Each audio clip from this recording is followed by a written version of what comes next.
Brilliant, thank you so much.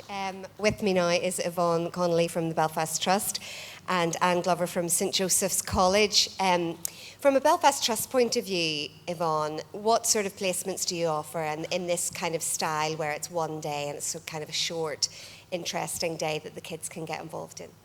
Yeah, well, we do offer a range of placements. They do go from typically 2 to 5 days, and it's right across the Trust, many different professions. In the last, typically in each year, we offer about 1,200 placements, and since the programme started, about 22,000 placements.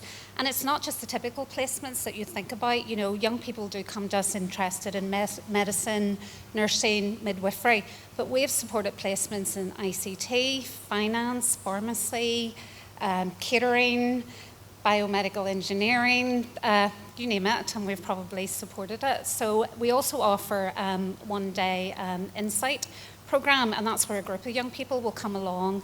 Perhaps a recent example is those interested in a career in science, and they came along and spent the day with many of our staff in the laboratories, just learning about different potential careers that they might avail of. Sounds fantastic. From the pupils at St Joseph's then, what do they benefit or how do they benefit? It's just a fantastic experience, and it opens up their minds to the different careers that there are. You know, to quote one of these kids who come back, or one of the young girls come back, and said I could stand at the front of the room and I could tell them what a physio does and what a midwife does and all, but they need to see it.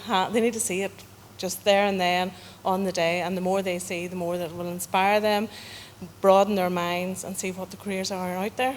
I mean, that's the thing, one of the young people there mentioned it. At that age, you don't really know what you want to do, and you've such a limited experience. You might know what your parents' job are or some relatives, but you don't really get to see that many outside jobs whenever you're that age. You don't, but also, I mean, the jobs that they've got to see in the Trust, like radiotherapy, dietetics, and it's funny you mentioned the labs, Yvonne.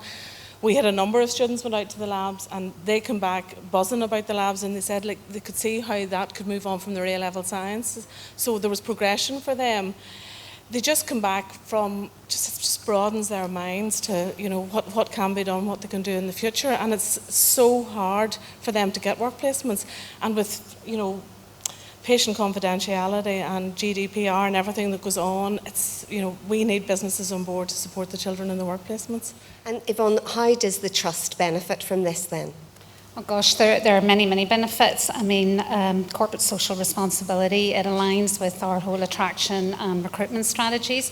We are working with the future workforce. I think for me, one of the standout bits of this as well is the diversity. In Belfast Trust, our average age of our staff is 43. I'll not say where I fit on that.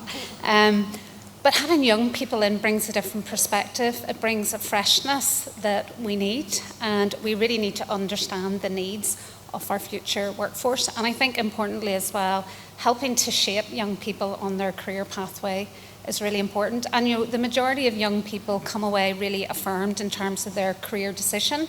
Some come away thinking, no, that's not for me, and that's a good thing as well, because it means that they can explore another avenue and not waste maybe some very precious years. Absolutely. Thank you both very much. Well done.